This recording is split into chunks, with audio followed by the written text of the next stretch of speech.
Շուքյուր Փաշազադեն հայտարարել է, որ այս տարի 2025 թվականի մայիսի 2-ին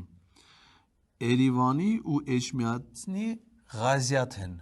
բաց է, արդեն այդ որոշումը կայաց, այդ իրանց թեմն է, այդ մուսուլմանական թեմերից է,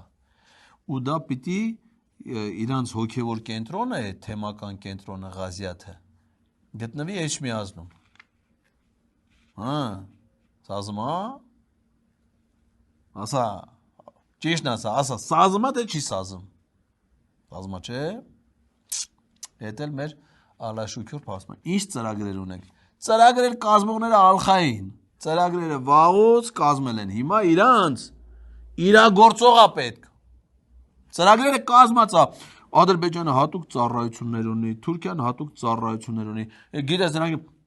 խոտ են ուտում, Պետրոս, աշխատում են, մարդը գնում են գործի, առավոտը լույսը բացում, ասում է